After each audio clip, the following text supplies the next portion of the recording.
नमः शिवाय। नमस्कार दोस्तों, जीवन ज्योति चैनल में आप सभी का हार्दिक स्वागत करती हूँ। दोस्तों, यदि आप मेरे चैनल पे नए हैं तो हाथ जोड़ के निवेदन है कि प्लीज़ मेरे चैनल को जरूर सब्सक्राइब कर लें, लाइक और शेयर भी करें। वीडियो यदि पसंद आता है तो कमेंट के माध्यम से मुझे ज़रूर बताएं। बेल आइकन को प्रेस करना बिल्कुल न भूलें। दोस्तों, आज हम सभी मिलकर सुनते हैं बृहस्पति देव की पूजा, व्रत कथा और आरती। बृहस्पतिवार की पूजा कैसे करें, इसकी क्या विधि है और कथा क्या है, आइए हम सब मिलकर जानते हैं। बृहस्पतिवार के दिन भगवान बृहस्पति की पूजा की जाती है। विष्णु भगवान की पूजा की जाती है। बृहस्पति देवता को धन, बुद्धि और शिक्षा का देवता माना जाता है। बृहस्पति देव की पूजा करने से सभी मनोकामनाएं मनुष्य की पूर्ण होती हैं। माँ लक्ष्मी जी प्रसन्न होती हैं और परिवार में सुख और शांति बनी रहती है। शीघ्र विवाह के लिए, विवाह में आ रही बाधा के लिए भी यह व्रत बहुत ही उत्तम माना जाता है। गुरुवार को भगवान बृहस्पति देव की पूजा का विधान है। यह दिन भगवान विष्णु भगवान को ही समर्पित है। इस व्रत को करने से यश, कीर्ति, मान, सम्मान सभी कुछ मनुष्य को प्राप्त होता है। बहुत ही श्रद्धा और भक्ति से इस व्रत को करना चाहिए। इस व्रत को करने के लिए गुरुवार के दिन आप सुबह जल्दी उठ जाएं। महिला या पुरुष दोनों ही वर्ग के लोग इस व्रत को कर सकते हैं। सुबह उठने के बाद आप स्नान करके स्वच्छ वस्त्र पहनकर, हो सके तो पीला वस्त्र ही धारण करें बृहस्पतिवार के दिन, और अपने मंदिर की साफ सफाई कर लें। पूजन सामग्री में आप पीले फूल, चने की दाल, मुनक्का, पीला कुछ भोग भगवान विष्णु जी को चढ़ाने के लिए, और हल्दी और चावल इत्यादि वस्तुओं को इकट्ठा कर लें। इस व्रत में केले की पूजा करने का बहुत ही महत्व है। केले के पेड़ की पूजा किए बिना इस व्रत को पूर्ण नहीं माना जाता है। केले की जड़ में जल चढ़ाया जाता है, चना और मुनक्का चढ़ाया जाता है, हल्दी अर्पित की जाती है या हल्दी डालकर जल चढ़ाया जाता है, धूप और दीप जलाया जाता है, केले के पेड़ की आरती की जाती है और मन और कर्म वचन से शुद्ध होकर अपनी मनोकामना पूर्ति के लिए बृहस्पति भगवान से प्रार्थना की जाती है।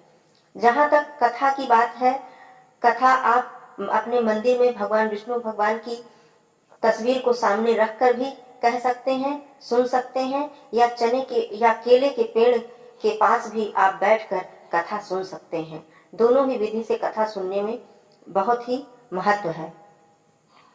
इस दिन नमक नहीं खाया जाता है, पीले ही भोजन का प्रयोग किया जाता है और भोजन केवल एक बार किया जाता है।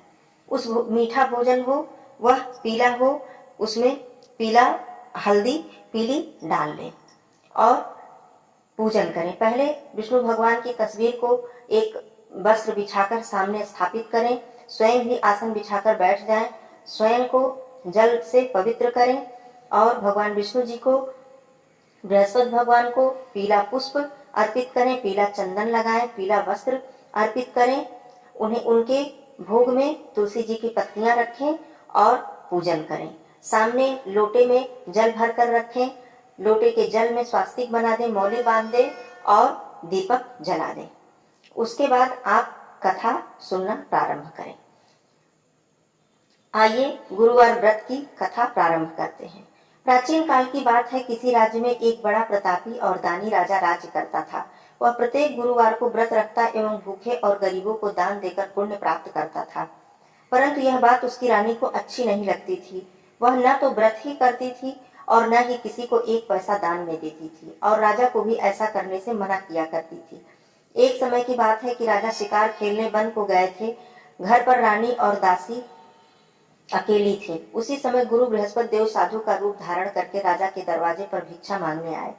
साधु ने जब रानी से भिक्षा मांगी तो वे कहने लगी कि हे साधु महाराज, मैं इस दान और पुण्य से तंग आ गई हूँ। कोई आप ऐसा उपाय बताइए जिससे कि मेरा सारा धन नष्ट हो जाए और मैं आराम से रह सकूं। बृहस्पति देव ने कहा, हे देवी, तुम तो बड़ी विचित्र हो। संतान और धन से कोई भी दुखी नहीं हुआ है। अगर अधिक धन है तो इसे शुभ कार्यों में लगाओ। कुंवारी कन्याओं का विवाह कराओ, विद्यालय बनवाओ, बाग बगीचे बनवाओ, जिससे तुम्हारे दोनों लोग सुधरेंगे। परंतु साधु की इन बातों से रानी को कोई भी खुशी नहीं हुई और उसे कोई भी प्रभाव नहीं पड़ा। उसने कहा कि मुझे ऐसे धन की आवश्यकता नहीं है जिसे मैं दान में दूं और जिसको संभालने में मेरा सारा समय ही नष्ट हो जाए। तब साधु ने कहा, यदि तुम्हारी ऐसी ही इच्छा है तो मैं जैसा तुम्हें बताता हूँ तुम वैसा ही करना। गुरुवार के दिन तुम घर को गोबर से लीपना, अपने केशों को पीली मिट्टी से धोना, केशों को धोते समय स्नान करना, राजा से कहना कि हजामत बनाए, भोजन में मांस मदिरा खाना, कपड़ा धोबी के यहाँ धुलने के लिए डालना। इस प्रकार 7 बृहस्पतिवार ही करने से तुम्हारा समस्त धन नष्ट हो जाएगा। इतना कहकर वह साधु महाराज वहां से अंतर्ध्यान हो गए। साधु के अनुसार कही हुई बातों को पूरा करते हुए रानी केवल 3 बृहस्पतिवार ही बीते थे कि उनका समस्त धन संपत्ति नष्ट हो गया। भोजन के लिए राजा का परिवार तरसने लगा। तब एक दिन राजा ने रानी से कहा कि हे रानी, तुम यहीं पर रहो, मैं दूसरे देश को जाता हूँ, क्योंकि यहाँ पर मुझे सभी लोग जानते हैं, इसलिए मैं यहाँ पर कोई कार्य भी नहीं कर सकता। ऐसा कहकर राजा परदेश को चला गया। वहां वह जंगल से लकड़ी काटकर लाता और शहर में बेचता। इस तरह वह अपना जीवन व्यतीत करने लगा। इधर राजा के परदेश जाते ही रानी और दासी बहुत ही दुखी रहने लगी। एक बार जब रानी और दासी को 7 दिन तक बिना भोजन के रहना पड़ा तो रानी ने अपनी दासी से कहा, हे दासी, पास ही के नगर में मेरी बहन रहती है, वह बड़ी ही धनवान है, तू उसके पास जा और कुछ ले आ, ताकि थोड़ी बहुत गुजर बसर हो जाए। दासी रानी की बहन के पास गई। उस दिन गुरुवार का दिन था और रानी की बहन उस समय बृहस्पतिवार व्रत की कथा सुन रही थी। दासी ने रानी की बहन को अपनी रानी का संदेश दिया, लेकिन रानी की बड़ी बहन ने कोई उत्तर नहीं दिया। तब दासी को रानी की बहन से कोई उत्तर न मिला तो वह बहुत ही दुखी हुई और उसे क्रोध भी आया। दासी ने वापस आकर रानी को सारी बात बताई। यह सुनकर रानी ने अपने भाग्य को कोसा। उधर रानी की बहन ने सोचा कि मेरी बहन की दासी आई हुई थी, परंतु मैं उससे नहीं बोली, इससे वह बहुत ही दुखी हुई होगी।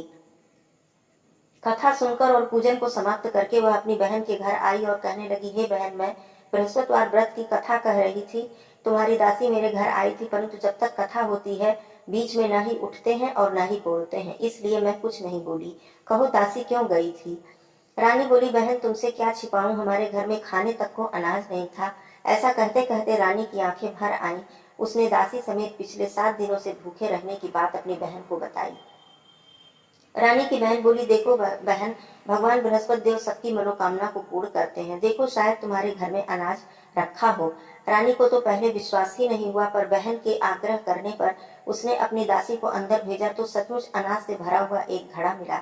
यह देखकर दासी को बड़ी हैरानी हुई। दासी रानी से कहने लगी कि हे रानी, जब हमको भोजन नहीं मिलता है तो हम व्रत तो करते ही हैं, इसलिए क्यों न इनसे व्रत और कथा की विधि पूछ ली जाए, ताकि हम भी व्रत कर सकें। तब रानी ने अपनी बहन से बृहस्पतिवार व्रत के बारे में पूछा। उसकी बहन ने बताया कि बृहस्पतिवार के व्रत में चने की दाल, मुनक्का और से विष्णु भगवान का केले की जड़ में पूजन करें तथा दीपक जलाएं, व्रत की कथा सुने और पीला भोजन करें। इससे बृहस्पति देव बहुत ही प्रसन्न होते हैं। और व्रत और पूजन की सभी विधि बताकर रानी की बहन अपने घर को लौट आई।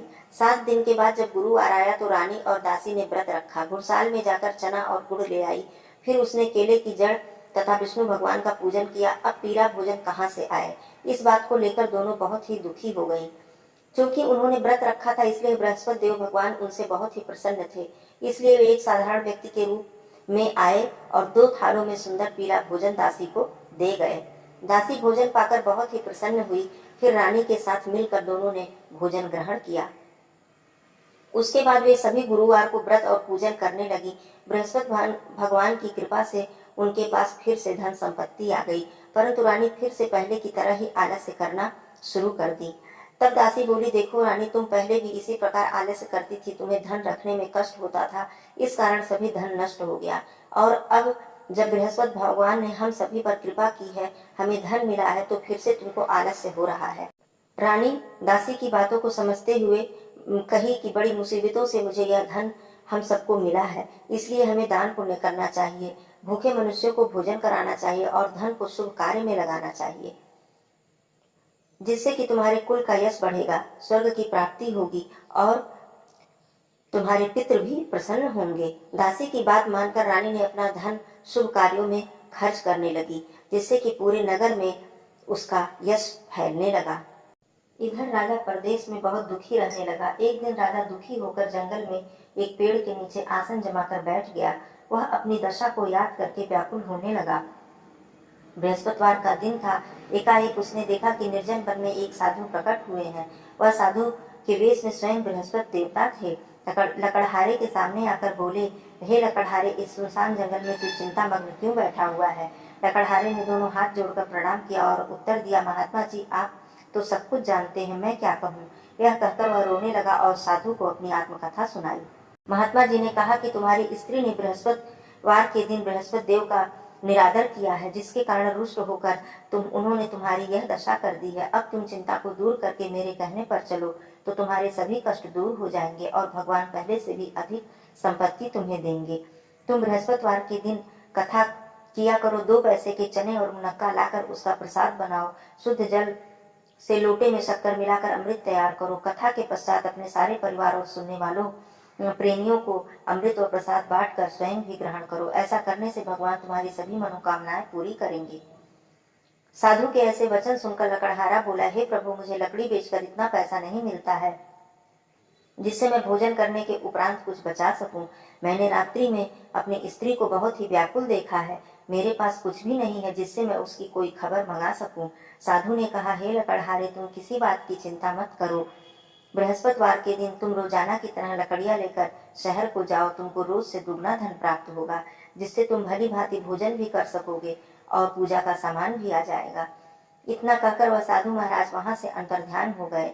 धीरे धीरे समय व्यतीत होने पर फिर वही बृहस्पतिवार का दिन आया। लकड़हारा जंगल से लकड़ी काटकर किसी शहर में बेचने गया। उस दिन उसे और दिन से अधिक पैसा मिला। राजा ने चना और गुड़ लाकर गुरुवार का व्रत किया। उस दिन उसके सभी क्लेश दूर हुए, परंतु जब दोबारा गुरुवार का दिन आया तो बृहस्पतिवार का व्रत करना वह भूल गया। इस कारण बृहस्पति देवता नाराज हो गए। उस दिन उस नगर के राजा ने एक विशाल यज्ञ का आयोजन किया तथा शहर में यह घोषणा करवा दी कि कोई भी मनुष्य अपने घर में भोजन न बनावे, न ही आग जलावे। समस्त जनता मेरे यहाँ भोजन करने आवे। इस आज्ञा को जो नहीं मानेगा उसे फांसी की सजा दी जाएगी। इस तरह घोषणा संपूर्ण नगर में करवा दी गई। राजा की आज्ञा के अनुसार शहर के सभी लोग भोजन करने गए, लेकिन लकड़हारा कुछ देर से पहुंचा, इसलिए राजा उसको अपने साथ घर लिवा ले गए और ले जाकर भोजन करा रहे थे तो रानी की दृष्टि उस खूंटी पर पड़ी जिस पर उसका हार लटका हुआ था। वह वहां पर दिखाई नहीं दिया। रानी ने निश्चय किया कि मेरा हार इसी मनुष्य ने चुरा लिया। उसी समय सिपाहियों को बुलाकर उसको कारागार में डलवा दिया गया। जब लकड़हारा कारागार में पड़ गया और बहुत दुखी होकर विचार करने लगा कि न जाने कौन से पूर्व जन्म के कर्म से मुझे यह सब दुख प्राप्त हो रहा है, और उसी साधु को याद करने लगा जो कि जंगल में मिला था। उसी समय तत्काल बृहस्पति देव साधु के रूप में प्रकट हुए और उसकी दशा को देखकर कहने लगे, अरे मूर्ख, तूने बृहस्पति देव की कथा नहीं करी, इसी कारण तुझे यह दुख प्राप्त हुआ है। अब तू चिंता मत कर, बृहस्पतिवार के दिन कारागार के दरवाजे पर 4 पैसे पड़े मिलेंगे, जिससे तू बृहस्पति देव की पूजा करना, तेरे सभी कष्ट दूर हो जाएंगे। बृहस्पतिवार के दिन उसे 4 पैसे मिले।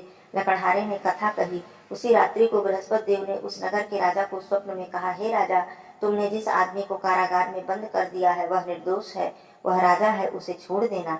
रानी का हार उसी खूंटी पर लटका हुआ है। अगर तू ऐसा नहीं करेगा तो मैं तेरे राज्य को नष्ट कर दूंगा। इस तरह रात्रि के स्वप्न को देखकर राजा प्रातः काल उठा और खूंटी पर हार देखकर लकड़हारे को बुलाकर क्षमा मांगी तथा लकड़हारे को योग्य सुंदर वस्त्र और आभूषण देकर विदा किया। बृहस्पति देव की आज्ञा के अनुसार लकड़हारा अपने नगर को चल दिया। जब राजा अपने नगर के निकट पहुंचा तो उसे बड़ा ही आश्चर्य हुआ। नगर में पहले से अधिक बाग, तालाब, कुएं, बहुत सी धर्मशाला, मंदिर आदि बन गई हैं। राजा ने पूछा, यह बाग किसका है, यह धर्मशाला किसका है? तब नगर के सभी लोग कहने लगे, यह सब रानी और दासी के हैं। तो राजा को आश्चर्य हुआ और गुस्सा भी आया। जब रानी ने यह खबर सुनी कि राजा आ रहे हैं तो उन्होंने दासी से कहा कि हे दासी, देख, राजा हमको कितनी बुरी हालत में छोड़ गए थे, ऐसी हमारी हालत देखकर वह लौट न जाए, इसलिए तू जाकर दरवाजे पर खड़ी हो जा। आज्ञा अनुसार दासी दरवाजे पर खड़ी हो गई। राजा आए तो उन्हें अपने साथ लिवा लाई। तब राजा ने क्रोध करके अपनी रानी से पूछा कि यह सब धन तुम्हें कैसे प्राप्त हुआ है? तब उन्होंने कहा, यह सब धन हमें बृहस्पति देव के इस व्रत के प्रभाव से प्राप्त हुआ है। राजा ने निश्चय किया कि 7 रोज बाद तो सभी बृहस्पति देव का पूजन करते हैं, परंतु मैं प्रतिदिन 3 बार कहानी कहूंगा तथा रोज व्रत किया करूंगा। अब हर समय राजा के दुपट्टे में चने की दाल बंधी रहती थी तथा दिन में 3 बार वह कहानी कहता था। एक रोज राजा ने विचार किया कि चलो अपनी बहन के यहाँ हो आवे। इस तरह निश्चय करके राजा घोड़े पर सवार होकर अपनी बहन के यहाँ चलने लगा। मार्ग में उसने देखा कि कुछ आदमी एक मुर्दे को लिए जा रहे हैं। उन्हें रोक कर राजा कहने लगा, अरे भाइयों, मेरी बृहस्पतिवार की कथा तो सुन लो। वे बोले, लो, हमारा तो आदमी मर गया, इसको अपनी कथा की पड़ी है। परंतु कुछ आदमी बोले, अच्छा कहो, हम तुम्हारी कथा भी सुन लेंगे। राजा ने दाल निकाली और जब कथा आदि हुई तो मुर्दा हिलने लग गया, और जब कथा समाप्त हुई तो राम राम कह के वह मनुष्य उठकर खड़ा हो गया। आगे मार्ग में उसे एक किसान खेत में हल चलाता मिला। राजा ने उसे देखा और उससे बोला, अरे भैया, तुम मेरी बृहस्पतिवार की कथा तो सुन लो। किसान बोला, जब तक मैं तेरी कथा सुनूंगा तब तक 4 हरैया खेत जोत लूंगा, जा अपनी कथा किसी और को सुनाना। इस तरह राजा आगे चलने लगा। राजा के हटते ही बैल पछाड़ खाकर गिर गए तथा किसान के पेट में बड़ी जोर का दर्द होने लगा। उसी समय उसकी माँ वहां रोटी लेकर आई। उसने जब यह सब देखा तो पुत्र से यह हाल पूछा और बेटे ने सभी हाल कह दिया। तो बुढ़िया दौड़ी दौड़ी उस घुड़सवार के पास गई और उससे बोली कि मैं तेरी कथा सुनूंगी, तू अपनी कथा मेरे खेत पर चलकर ही कहना। राजा ने बुढ़िया के खेत पर जाकर कथा कही, जिसके सुनते ही वह बैल उठकर खड़े हो गए तथा किसान के पेट का दर्द भी बंद हो गया। राजा अपनी बहन के घर पहुंचा। बहन ने भाई की खूब मेहमानी की। दूसरे रोज प्रातःकाल राजा जगा तो देखने लगा कि सभी लोग भोजन कर रहे हैं। राजा ने अपनी बहन से कहा, यहाँ कोई ऐसा मनुष्य है जिसने भोजन न किया हो तो मेरी कथा सुन ले। बहन बोली, ये भैया, यह देश ऐसा ही है, यहाँ पहले लोग भोजन करते हैं, बाद में कोई अन्य काम करते हैं। अगर कोई पड़ोस में हो तो मैं देख आऊं। वह ऐसा कहकर देखने चली गई, परंतु उसे ऐसा कोई व्यक्ति नहीं मिला जिसने भोजन न किया हो। अतः वह एक कुम्हार के घर गई जिसका लड़का बीमार था। उसे मालूम हुआ कि उसके यहाँ 3 रोज से किसी ने भी भोजन नहीं किया है। रानी ने अपने भाई की कथा सुनने के लिए कुम्हार से कहा। वह तैयार हो गया। राजा ने जाकर बृहस्पतिवार की कथा कही, जिसको सुनकर उसका लड़का ठीक हो गया। अब तो राजा की प्रशंसा होने लगी। एक रोज राजा ने अपनी बहन से कहा, हे बहन, हम अपने घर को जाएंगे, तुम भी तैयार हो जाओ। राजा की बहन ने अपनी सास से कहा। सास ने कहा, हाँ चली जा, परंतु अपने लड़कों को लेकर मत जाना, क्योंकि तेरे भाई के कोई भी औलाद नहीं है। बहन ने अपनी भैया से कहा, हे भैया, मैं तो चलूंगी, पर कोई बालक नहीं जाएगा। राजा बोला, जब कोई बालक नहीं चलेगा तो तुम ही जाकर क्या करोगी। बड़े ही दुखी मन से राजा अपने नगर को लौट आया। राजा ने अपनी रानी से कहा, हम निर्वंशी हैं, हमारा मुंह भी देखने का धर्म नहीं है और कुछ भोजन आदि नहीं किया। रानी बोली, हे प्रभु, बृहस्पति देव ने जब मुझे हम सभी को इतना कुछ दिया है तो हमें औलाद भी अवश्य ही देंगे।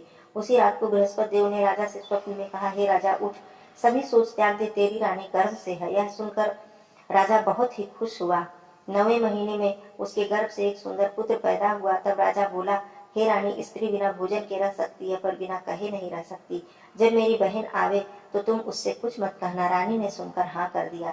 जब राजा की बहन ने यह शुभ समाचार सुना तो बहुत ही खुश हुई तथा बधाई लेकर अपने भाई के घर आई। तभी रानी ने कहा, घोड़ा चढ़कर तो नहीं आई, गधा चढ़ी आई। राजा की बहन बोली, भाभी, मैं इस प्रकार न कहती तो तुम्हें औलाद कैसे मिलती। बृहस्पति देव ऐसे ही हैं, जैसी जिसकी मन में कामनाएं होती हैं वह सभी को पूर्ण करते हैं। जो सद्भावना पूर्वक बृहस्पतिवार का व्रत करता है एवं कथा पढ़ता है अथवा सुनता है या दूसरों को सुनाता है तो बृहस्पति देव भगवान उसकी सभी मनोकामनाएं पूर्ण करते हैं। भगवान बृहस्पति देव उसकी सदैव रक्षा करते हैं। संसार में जो मनुष्य सद्भावना से भगवान जी का पूजन व्रत सच्चे हृदय से करते हैं तो उनकी सभी मनोकामनाएं पूर्ण हो जाती हैं। जैसी सच्ची भावना से रानी और राजा ने उनकी कथा का गुणगान किया तो उनकी सभी इच्छाएं बृहस्पति देव जी ने पूर्ण की थी। इसलिए पूर्ण कथा सुनने के बाद प्रसाद लेकर ही जाना चाहिए। हृदय से उनका मनन करते हुए जयकारा बोलना चाहिए। बोलो बृहस्पति देव भगवान की जय। बोलिए श्री हरि विष्णु भगवान की जय। कथा समाप्त हुई। आइए हम सभी मिलकर बृहस्पति देव भगवान की आरती करते हैं। ओम जय बृहस्पति देवा, स्वामी जय बृहस्पति देवा। छिन छिन भोग लगाऊं, छिन छिन भोग लगाऊं, कदली फल मेवा।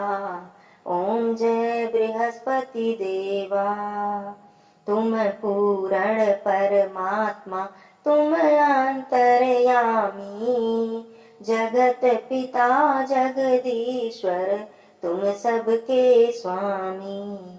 ओम जय बृहस्पति देवा। चरणामृत निज निर्मल, सब पातक हरता, सकल मनोरथ दायक, कृपा करो भरता। ओम जय बृहस्पति देवा। तन मन धन अर्पण कर जो जन शरण पड़े, प्रभु प्रकट तब होकर आकर द्वार खड़े। ओम जय बृहस्पति देवा। दीन दयाल दयानिधि भक्तन हितकारी, पाप दोष सब हरता भव बंधन हारी। ओम जय बृहस्पति देवा। सकल मनोरथ दायक सब संशय तारो, विषय विकार मिटाओ संतन सुखकारी। ओम जय बृहस्पति देवा। जो कोई आरती तेरी प्रेम सहित गावे, ज्येष्ठानंद आनंद कर सो निश्चय पावे। ओम जय बृहस्पति देवा। ओम जय बृहस्पति देवा। स्वामी जय बृहस्पति देवा। छिन छिन भोग लगाऊं कदली फल मेवा। ओम जय बृहस्पति देवा। ओम जय बृहस्पति देवा। गुरुर्ब्रह्मा गुरुर्विष्णु गुरुर्देव महेश्वर, गुरु साक्षात परब्रह्म तस्मै श्री गुरुवे नमः। सभी मिलकर बोलिए श्री हरि विष्णु भगवान की जय, श्री हरि बृहस्पति देव भगवान की जय।